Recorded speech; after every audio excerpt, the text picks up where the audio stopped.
The auto industry is all about product, new product. And today we're going to talk about the most important new trucks that are up for the North American Truck of the Year Award. Joining me today are Chris Pockert from Autoblog and Larry Webster from Popular Mechanics. They, like me, are members of the jury for the North American Truck of the Year Award. It's the only automotive award that is not tied into any kind of advertising. We call it like we see it. We're a jury of nearly 50 journalists from throughout the United States and Canada who work for magazines and newspapers, television and radio stations, newsletters and websites. We report on cars for all different kinds of audiences, enthusiasts, commuters, and families. In other words, we consider all kinds of buyers.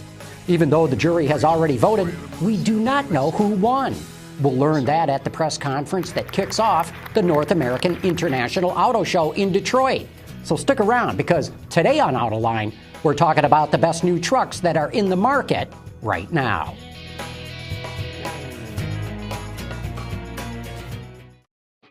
From our studios in the Motor City, this is Autoline. Here now is John McElroy. Welcome to our discussion here in the studio, all about what is going to be the Truck of the Year, the North American Truck of the Year. And joining me are Larry Webster from Popular Mechanics and Chris Pockert from Autoblog. Great having the both of you here. Thanks for having us. Okay, we know what the finalist list includes, which is the Dodge Durango, the Ford Explorer, and the Jeep Grand Cherokee for North American Truck of the Year. Larry, let me start with you, and let's start with the Dodge Durango. What do you make of this vehicle? Well, it's a terrific car. I mean, it's totally different than what it replaces. It's very refined, it's comfortable, it's practical, it's roomy. I mean, they've done a fantastic job with it. But you know, what I think is interesting about these finalists is that if you think about what started the sport utes, you could argue the Cherokee and the Explorer, right? And here we have vastly improved versions, and they're fantastic. Chris, what do you make of the Durango? Well, I agree with Larry. I mean, I think it's a fantastic product. It's really interesting to see how automakers have adapted the attributes that everybody thought they wanted in a sport utility to the things that they actually use. So we've gone from a body-on-frame to unibody architecture, which gives you a better ride, better fuel economy, and that's driving the improvements that we're seeing, the refinement. It's just a really nice package. The interior blew me away. I really wasn't expecting to enjoy the vehicle as much as I did, and it drives very nicely. You said there's differences in the vehicle. Chris enumerated, you know, they've gone from body-on-frame to unit body. Yeah. What other differences do you see in the vehicle? Well, there's a polish to the way it drives. I mean, it's very smooth in how it goes about its business. It absorbs bumps very transparently. The powertrains just make a nice little hum. They're not obtrusive.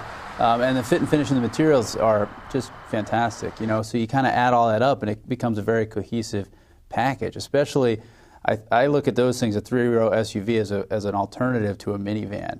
And I could see that being a very viable one because it's so far removed from a truck. It really is, you know, I don't want to say station wagon, but it kind of is, you know. More than an SUV. Yeah, it feels that way to me. I mean, I think the way that Chrysler's done it's very wise. You know, they have the Grand Cherokee, right? That's the very off-road one. If you want to go take the Rubicon, but you know, still have a very comfortable day-to-day car, they've got it. But if you need something more family-oriented, they've got that too, and that's the Durango. And you know, there's a lot of similarities between them, and of course, they've done a good job. Chris, this program for the Durango started back when Chrysler was still part of Daimler Chrysler, and I understand the underpinnings of the Durango are really from Mercedes-Benz. That's right. They're shared with the M-Class, and it's, you know, really, I think that contributes to the ride. In fact, I should clarify, it's the next generation M-Class that we haven't even seen. So if you're looking for an inexpensive premium German SUV or crossover, that's one way to go. The other thing that I think is interesting, Larry, that you brought up as a comparison to a minivan, really minivans have gotten quite expensive. I was in a Honda Odyssey recently, and it was 45 grand, and that's about the same price of the Citadel top flight version of the Durango with the V8 that I was recently in. And I think I would take the Durango every day. I was surprised when I drove the Durango because Dodge had all their vehicles out there, and I went to drive it, and I thought, here I get into this big honking SUV, and I was knocked out by the way it drove. And the thing that I liked about it was the calibration of the powertrain. So many cars these days, the automakers are trying to eke out that last tenth of a mile per gallon. Sure. And I'm all for that. But they try to leave the lockup converter locked up as long as possible. They try to keep it in as high a gear for as long as possible. So if you want to get out and move, you really got to mash your foot into it. And I just don't find that as pleasing a way to drive. On the Durango, however, which I drove with the Hemi engine in it, this thing just gets up and goes. I mean, it was such a pleasure to drive. It was, it blew me away because my expectations for it were so low.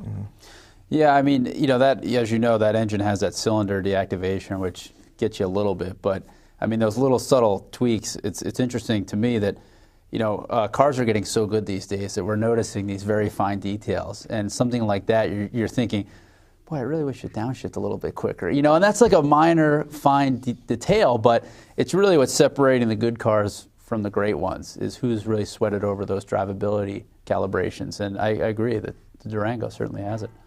Ralph Gilles, who runs Dodge, too, tells me that they're going to come out with a low-volume, higher-performance version of the Durango that he tells me will absolutely take on a BMW X5 anywhere that you want to take it. So I find it very interesting that, not only are they using Mercedes-Benz underpinnings for this vehicle from a dynamic and driving standpoint, albeit with a low-volume model, they're actually aiming for BMW as well. Well, I think that's great. I mean, we've seen what they can do with unlikely performance vehicles. The Jeep Grand Cherokee SRT8, the previous generation, was a really incredible performance bargain. And this chassis and it being lower to the ground and all that should be that much more set up to do, to cut corners, or pardon me, to go around the corners, and it should be pretty spectacular. Well, what I think is interesting about Dodge and Chrysler, for a while they've been able to make large cars drive smaller than they are. I mean, you look at the Chrysler 300, a very large car, and you could argue it has some Mercedes underpinnings as well, but I think it's the domestic engineers that really, they impart this maybe agility, the way that they calibrate the suspension to the steering feel. The cars just drive smaller than they actually are. And they don't feel like some big lumbering vehicle. Yeah, even their pickups don't necessarily feel big and large. And I think they've continued that with this Durango, which is probably what you're feeling. Why it doesn't, you don't feel like you're hauling around this thing that can carry 7 or 8 people. You're sort of like, yeah, I'm just driving a car. And that's great. Well, let's go to one of the other vehicles that have made the short list. And we should emphasize to the audience, we drive every new truck and crossover that's out there. We vote on a short list, i.e. we take this big, long list of all the new trucks and we cut it down to a short list. Then we vote on the 3 finalists. Then we choose the winner of them. But the next truck on the short list is the Ford Explorer. And Chris, let me start with you. What do you make of this vehicle? Sure. Well, that's another vehicle that's made the transition from body-on-frame to a unibody. And what's most impressive to me is that they haven't really given up on the brand Explorer. I mean, that brand has carried a lot of water for them over the years. But in recent... And a lot of criticism. I mean, right, well, that's you go back a decade ago with the Firestone tires blowing out and these things going upside down and people getting killed. This is really sort of the renaissance of the Explorer. Absolutely, and that's why I think that's impressive that they've stuck with the brand name. I mean, it costs a tremendous amount of money to seed a new brand name. Sure. But this is really a very capable vehicle, and it's interesting. I think one of the things that they've done differently than Dodge is they seem to be emphasizing fuel economy as a big play for what they're doing.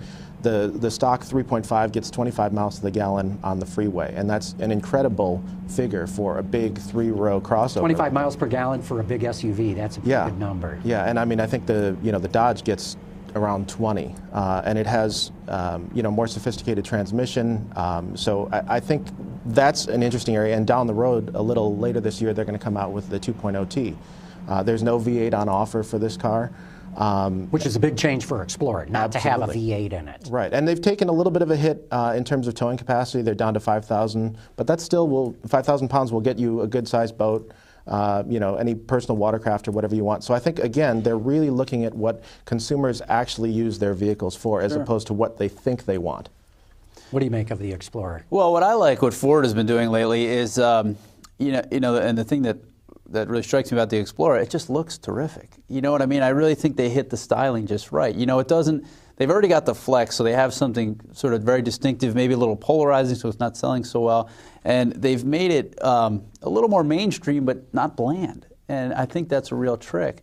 And they've carried that into the interior, which is a very rich, nice place to be.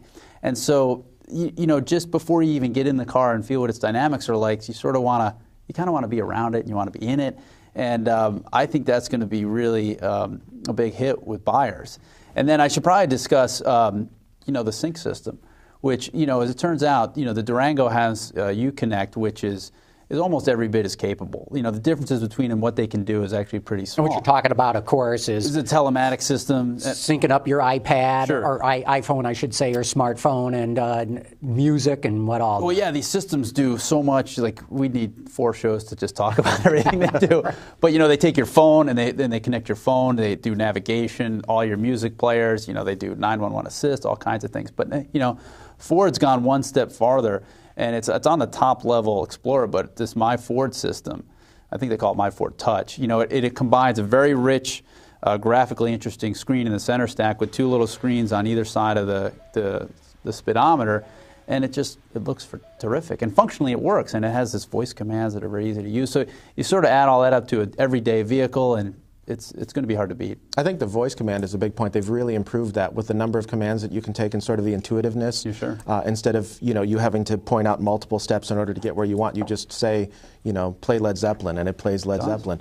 And that's really fantastic, because there are so many new functions coming into the vehicle and so many things that are vying for drivers' attention that Ford has, I think, done a very good job with My Ford Touch. It does take some getting used to, but having you got to learn it. Yeah, but having that information right there in the cluster is very helpful. And then the voice commands, you know, that increased ability just makes it, I think, that much easier to use everything. I agree with both of you on this. I mean, Ford has really been 3 years out in front of the entire auto industry. You know, normally you expect the Japanese to come up with the latest electronic stuff. Amazing. They're nowhere to be seen in this kind of environment. And I do like the My Ford Touch, especially the buttons that they've designed on it, because it's so intuitive. Once you learn it, boom, and you learn it pretty quick. It's very easy to use. But how would you contrast that to the Uconnect system that is in the Durango? Well, like I said, functionally, they're actually pretty close. And, you know, Chrysler has shortened their voice command menu structure as well. So there's a button on the steering wheel, and you just press it, and you say, call mom, and it calls mom. And, you know, it's pretty cool. And, you know, I think it just, you know, there's a high-tech aspect to these features, right? And there's a coolness to it. You know, I think, what did Ford say, 80% of buyers get sync in their Fords. So people are buying cars because of it. And the Uconnect, basically, its screen is just a little dull. It looks like maybe one of those aftermarket navigation systems you bought 3 years ago. And Ford's really upped the game. They have basically little iPod screens in the car. And so it's just a much richer experience. You know, it shows you little things. I mean, album art cover. You can tag songs you hear on the radio, and it'll remind you later, oh, you like this song. You know, so there's a lot of these really nifty features that you kind of go, yeah, this was an expensive car, but oh boy, it does a lot of cool stuff. You know, and you know, as we as a society are more into gadgets, like, you know, iPads, you know, all the little MP3 players, phones, I think that's going to be just, you know, it's going to be even more important as we go forward. Let's go back to the styling, because I don't exactly agree with Larry on the styling of the vehicle. I find it kind of chunky and thick in sections. I wonder what you think about the Explorer. You know, I think it's quite good looking. I do think that because of the platform that they're using, you know, the Volvo-derived platform has given them certain fixed points that they can't get away from. The hard points with the high cowl have meant that the sides have sort of, you know, slab side and all that. But they've done some good, you know, surfacing on the sides there with the indentations to sort of give it a musculature, and the indent in the hood. So I think it's actually fairly attractive. It seems to me to be a nice middle ground between what we would traditionally think of as an SUV and a crossover. It's not sort of effeminate looking, and it's not in your face in the same way that maybe the Dodge is. And you mentioned the 2-liter turbo EcoBoost that's coming in the Explorer. Have you had a chance to drive it? What do you make of this engine? I mean, a 2-liter 4 in an SUV like the Explorer just doesn't sound like it would be that good. Yeah, it is pretty shocking. We haven't had the chance to drive it yet, or at least I haven't. The horsepower, I think the figure is down about 30 on the V6, but the torque is right there, and it comes in earlier because of the turbo. It's a really flat curve, and I suspect it'll probably get around pretty well. You know, compared to the V8 that's available in the Durango, I mean, there's definitely going to be a deficiency there, and it'll be interesting to see if Ford decides to throw the 3-liter EcoBoost in the Explorer in order to compete. But you know, the fuel economy already on the V6 is very impressive. Again, we talked about 25 miles per gallon. You know, maybe 27, 28, and that's 30. 30, amazing. I believe they're doing everything in their I think they power are. to get. Imagine coming out and saying, this big SUV, the Ford Explorer, gets 30 miles to the gallon on the highway. I think Ford's going to pull out all the stops to hit that. I think that's going to be tough to get because we've done some comparisons between, you know, their EcoBoost 6 cylinders and V8 powered cars, and it's good for about, I mean, we found about 10, 11%. And, you know, you also combine, you know, they have taller final drive, 6-speed transmission, so it's very hard to parse out. I mean, obviously this is downsized engines. I think what it's going to come down to is, it seems to me it's going to be how they calibrate it. Right, it'll have enough ultimate horsepower to get the thing moving. Right, you don't need your Sport Ute to go 0 to 60 in 7 seconds. You know, 8.5 is perfectly fine. But I don't think people want to use their whole engine. I think very few people floor it. And even if it's there, you know, they think, oh, I got to floor it just to get on the highway. To them, that's wrong. So it depends how they calibrate the throttle, right? You know, and you have electronic throttle, so if maybe you give it half throttle and it opens up the butterfly almost 90% or something of that nature. So I'm kind of interested to see how they make the whole thing work because the turbo engine makes some sense, if you ask me. I've driven the 2-liter turbo, not in the Explorer, but in the Ford Edge. And I was knocked out how well it performed. And I've driven other turbo engines, as you guys have too, but it's the combination of direct fuel injection with a combined variable valve timing on both the intake and the exhaust, plus the turbo, plus the software that manages that all with the transmission, that makes it a dynamite package. So they're going to charge more for that little engine. But I got to believe they still. I still think they're shooting for 30 miles to the gallon on that. I think if they get to 30, they might have a shot at selling quite a few of them. But that cost question, we're basically asking consumers to pay more for less power to save money on the back end, and that's not something we Americans tend to do very well. Well, they do it with hybrids. Yeah, that's right. I mean, I'm not saying you're wrong. I'm just saying it's going to be interesting to watch for sure. Who knows what's going to happen? But it's also a different buyer. You know, Okay, I mean, third vehicle on our list is the Jeep Grand Cherokee. Larry, what do you make of this one? That is America's Land Rover, if you ask me. I mean, it's very luxurious. I mean, I don't know if you've seen them. You can get the wood rim steering wheel, leather inside, lots of high-grade materials. And it has the same polish as the Durango. It goes down the road beautifully. It's very quiet. I think the basic overall package, it's 2-row, but it's very tidy and it's still roomy. You've got plenty of room behind that second-row seat.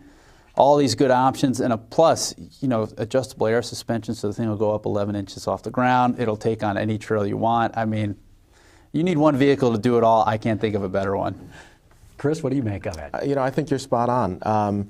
I think it really gave me hope as a journalist personally to see the Grand Cherokee and drive it for the first time, because we were all worried about, you know, what's going to become of Chrysler with all the turmoil that they've had. And it really showed that there is promise with products that are already in the pipeline that we're starting to see pan out right now. I mean, the Durango is an excellent, you know, addition to this lineup, but it started with the Grand Cherokee, and it started with a quality interior and I think the right package size. I mean, there is plenty of utility in that. A lot of people don't really use the third row when they think they're going to.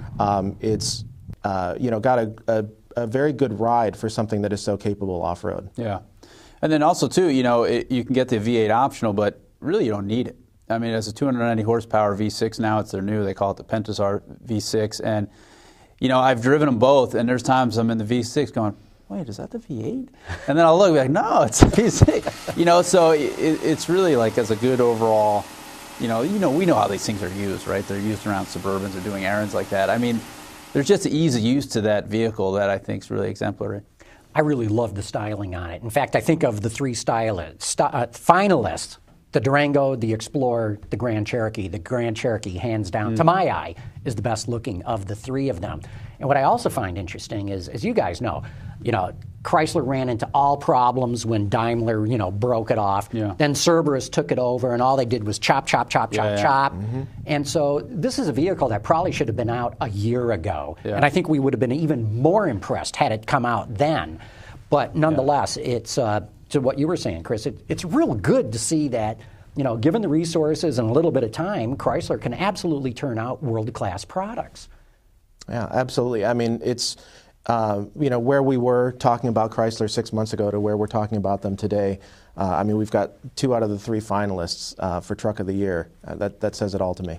The other thing that's interesting, of course, is the Durango and the Grand Cherokee are built in the same plant, go down the same line. You'd never know it looking at the two, though. They are that different, both inside and out. And I think what's got to be encouraging for the Durango as well as the Grand Cherokee is Grand Cherokee blew out of the gates. I mean, as soon as it hit the market, I think sales went over 10,000 a month, which is a really good number in today's market. Sure. If Durango can come anywhere near that plant, the Jefferson North plant in Detroit that makes them, these guys are going to be doing real well. There's job security for the people in those in that plant. Well, I mean, it deserves to do well. I think, the trick is, and well, maybe it hasn't been that much of a trick, is just getting people to go drive it. Because people ask about it, and I'll be like, just get in one, and you'll see what I'm talking about. There's this level of polish. I know I keep saying that, but that's the best word for it, that you drive it, and it's really like it's world class. I mean, it's not like it's a hometown favorite. I mean, you stack it up against any similarly sized ute from anywhere in the world, and I think it's one of the best. Well, and here, to that point about polish, we're talking about, Luca is talking about having a Maserati based on that vehicle. I mean, think about a Maserati SUV, first of all, how foreign of a concept that is, but that they would choose to, plant it on something as prosaic as a Grand Cherokee says a lot about the ability of the chassis. Well, you know what I like? One of the things I really like about it, I always think back to some of the Dodge and Chrysler cars that were really terrific handling cars that you didn't expect to be good handling cars. Remember the first Neon? Yeah. Actually a pretty good car. How about that Concorde? Front drive, huge. That thing drove pretty well. Then they had the first 300, or the reborn 300, and so there's certainly a history there of making good driving cars, and it seems like they finally resurrected that again. They know they could do it. They've done it. What I would argue is that under Daimler and under Cerberus, they were under orders just cut costs. So they did everything on the cheap. Yeah. And they did a good enough job for doing it on the cheap. But you can see it in their interiors right now. They are spending more money on the interior. They're not trying to do it on the cheap anymore.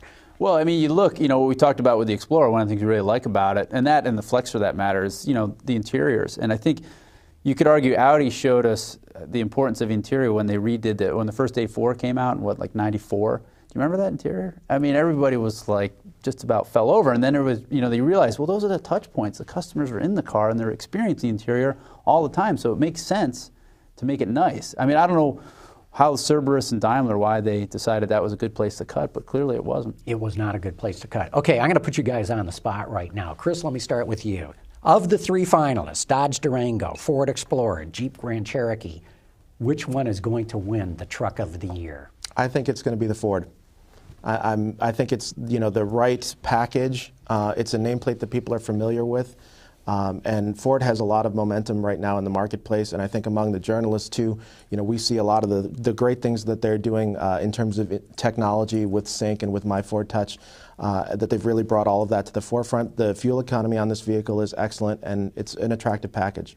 Larry? He might be right. I mean, the Explorer is very interesting. One thing we didn't talk about, it has this, one advantage of being car-based, it has this almost, the kind of well for where your rear passenger feet go. And so it has a very roomy package, I think, even compared to the Durango, which is pretty nice. But I think the Grand Cherokee is going to take it. I think that's just an appealing all-around car, and I think in terms of that segment, there's probably not a better example of an off-road worthy SUV anywhere in the world. And okay. I think that's going to do it. I'm going with my favorite. I'm saying the Dodge Durango is going to win it.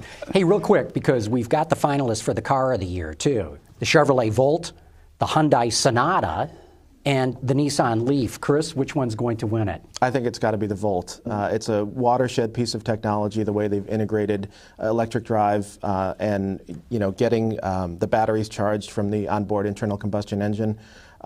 It's an amazing technological achievement.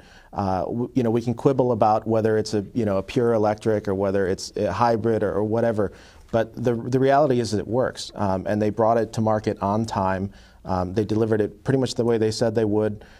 There's still a few rough edges here and there, but it's an amazing, amazing accomplishment. Okay, quick, we're down to the end, Larry. Which one's going to win it? I think there's a little bit of Volt fatigue amongst the journalist community myself, and I actually think it's going to be the Hyundai because in terms of not a groundbreaking car, but an important car because it's a lineup that has everything: hybrid, turbo, 4-cylinder, and for them to come into a very competitive segment and come on so strong with such a great car, I think is very important.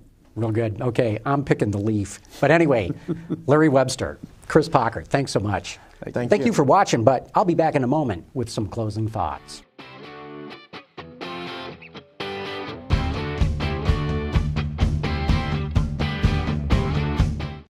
I hope you enjoyed today's discussion, and I hope you'll join us again next week when we'll do the same thing all over again, only then we'll talk about the top cars that came out this year and which ones made it to the finalist list for the North American Car of the Year.